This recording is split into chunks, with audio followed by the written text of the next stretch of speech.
Hello viewers, welcome to Wrestle Bangla BD. সবার প্রথম best in the world CM পাঙ্কের বিষয়ে কথা বলবো এবং সিএম পাঙ্ক কালকে মান্ডে নাইট রতে রিটার্ন করেছে, মানে শিকাগোতে রিটার্ন করেছে এবং সে এসে নতুন ডাব্লিউডাব্লিউ আনডিসপিউটেড চ্যাম্পিয়ন হয়েছে।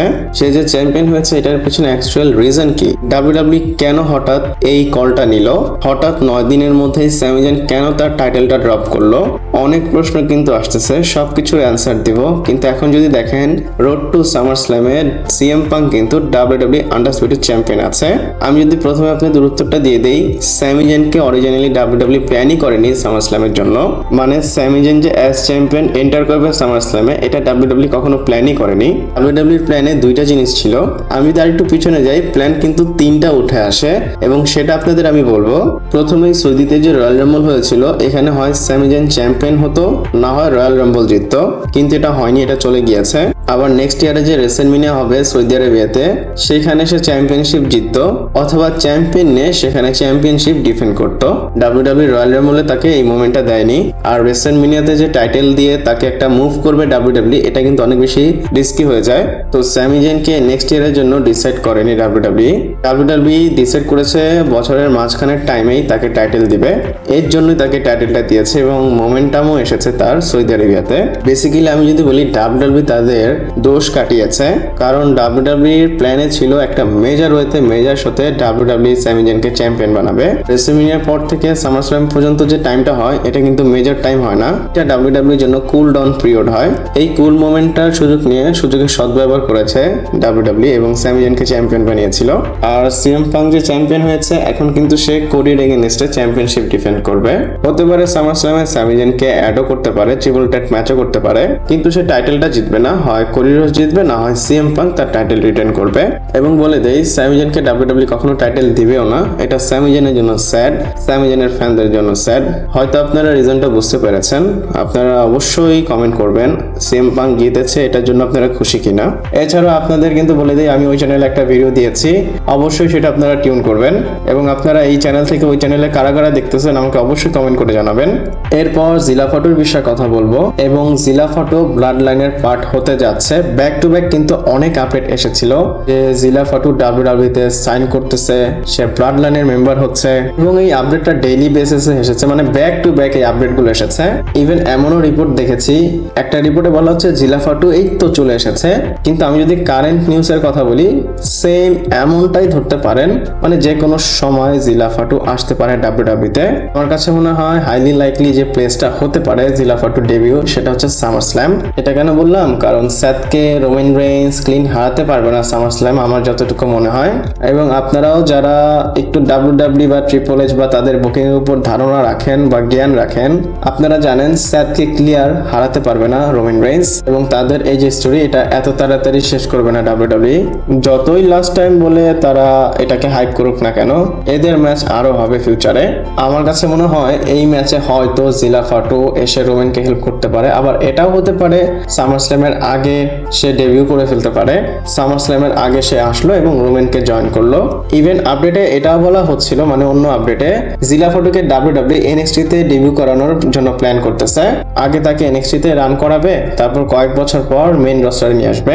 যদি ডাব্লিউডাব্লিউ এমনটা করতে পারে, এটা একটা অপশন। কিন্তু ব্লাড লাইনের কাহিনী অলরেডি এতটা হাইপে চলে এসেছে, ব্লাড লাইনের মেম্বারকে কেন এনএক্সটিতে দিবে, সোজা ব্লাড লাইনে নিয়ে আসলে তো ভালো হবে। যদি কম্পেয়ার করি এনএক্সটি থেকে বেটার ডিসিশন হবে যদি তাকে ব্লাড লাইন স্টোরিতে নিয়ে আসে।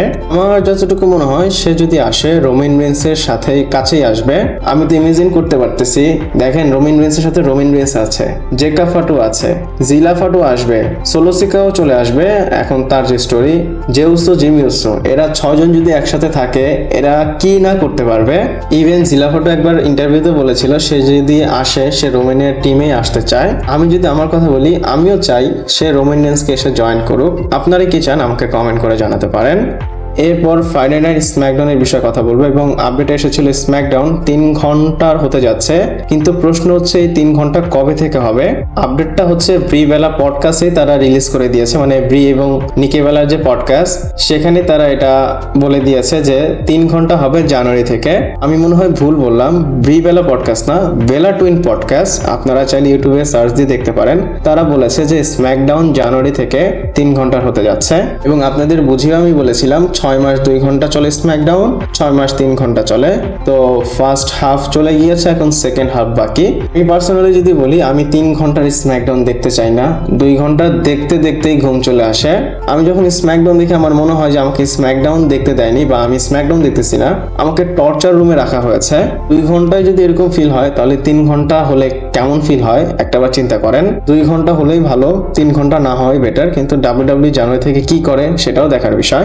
আপনারা কে কে 2 ঘন্টার স্ম্যাকডাউন দেখতে চান আমাকে কমেন্ট করে জানাতে পারেন। এরপর ওবাফেমির বিষয়ে কথা বলবো। ওবাফেমির যে বুকিং এবং ওবাফেমিকে নিয়ে অনেক বেশি ক্রিটিসাইজ করেছে wrestling legend Vince Russo. Vince Russo কি বলেছে সেটা আপনাদের আমি বলি। ভেন্স রুসো বলে ওবাফেমি রোমানকে পিক করেনি, এটা খুবই স্টুপিড ডিসিশন ছিল। এবং সে বলে, জিজ্ঞাসা করো না, আমার বুঝে আসতেছে না এইসব বিষয় নিয়ে কেন অতটা আউটরেস হচ্ছে না, মানে যতটুকু হওয়া উচিত অতটুকু আউটরেস হচ্ছে না ওবাফেমিকে নিয়ে। আপনারা হয়তো জানেন লোকেরা ছোট ছোট বিষয় নিয়ে অনেক বেশি আউটরেস করে। আমি যদি বলি, মানে সত্য কথা যদি বলি, আমি এই জিনিসটাতে অ্যাগ্রি করতেছি।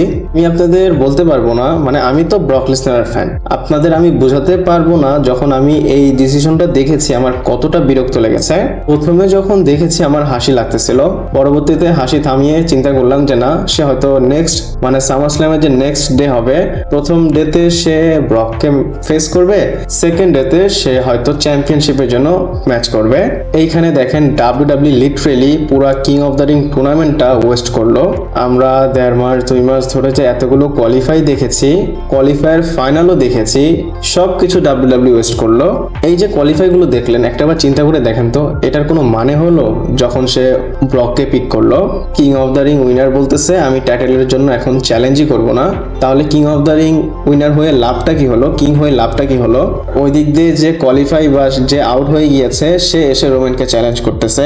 আমার কথা হচ্ছে ভাই, ওবাফেমির তো এখন বয়স কম, তাকে তো নেক্সট ইয়ার, এমন না যে সে রিটায়ার হচ্ছে নেক্সট ইয়ার সুযোগ পাবে না, নেক্সট ইয়ার তাকে কিং অফ দ্য রিং জিতালেও হতো। এই বছরে যদি স্যাথ রলিন্সকে জিতাতো তাহলে আমরা সেন্স দেখতাম যে না, Seth Rollins king of the ring tournament জিতে রোমানকে চ্যালেঞ্জ করেছে। ডাব্লিউডাব্লিউ যেই সব ডিসিশন নিচ্ছে সবকিছু স্টুপিড আমি বলবো। স্যাথকে জিতালে সবচেয়ে বেশি ভালো হতো, স্টোরির একটা মানে থাকতো। ওবাকে যদি কষ্ট করাতো, ওবা যদি কষ্ট হতো ব্রকের এগেনস্টে, তাহলে ওবাফেমি এসে ব্রককে চ্যালেঞ্জ করতে পারতো যে তুই আমাকে কষ্ট করাইছস, তোর এগেনস্টে আমি ম্যাচ করব। আমি ভেন্স রুসোর কথা 100% অ্যাগ্রি করতেছি। কেন আউটরেস হচ্ছে না? আপনাদের বলি ট্রিপল এইচ এই কাজটা কেন করেছে। ট্রিপল এইচ চাচ্ছে তাকে কিং বানিয়ে এই অপরচুনিটিটা রেসলম্যানিয়ার সময় রোমানের এগেনস্টে করাবে। ব্রক লেসনার যদি আগে এসে অ্যাটাক করতো, সে কিং অফ দ্য রিং সেমিফাইনালও যেতে পারতো না, ওই দিক দিয়ে স্যাথ জিতে যেত। ভাই কি বলবো, এটা নিয়ে আমি যে কতবার চিন্তা করেছি, আমি আসলে ডাব্লিউডাব্লিউর কোনো লজিক কোনো কিছুই খুঁজে পাচ্ছি না। ট্রিপল এইচ এর যা ইচ্ছা সেটাই করতেছে, আসলে কি এখন কিছুই বলার নেই। ভেন্স ম্যাকম্যান একটা ছিল, সেই স্টোরি দেখানোর জন্য 2 সপ্তাহ পর পর নতুন নতুন স্টোরি দেখাতো, আর এখন ট্রিপল এইচ একটা স্টোরি দেখাতে গিয়ে স্টোরি হারায় ফেলতেছে। ভেন্স রুসোর কথা আবারও বলি, ভেন্স রুসো বলেছে দিস ওয়াজ ভেরি স্টুপিড, আমিও বলবো দিস ওয়াজ ভেরি স্টুপিড। আপনাদের মতামত কিন্তু আমি জানতে চাই এটার উপর, আপনারা অবশ্যই আমাকে কমেন্ট করে জানাবেন। আমি যদি ভুলও হয়ে থাকি সেটা আমাকে কমেন্ট করে বলবেন। তো ভিডিওটা এই পর্যন্তই ছিল, ভালো লাগলে লাইক কমেন্ট শেয়ার সাবস্ক্রাইব করে পাশে থাকবেন। পরবর্তী ভিডিওতে আবার দেখা হচ্ছে।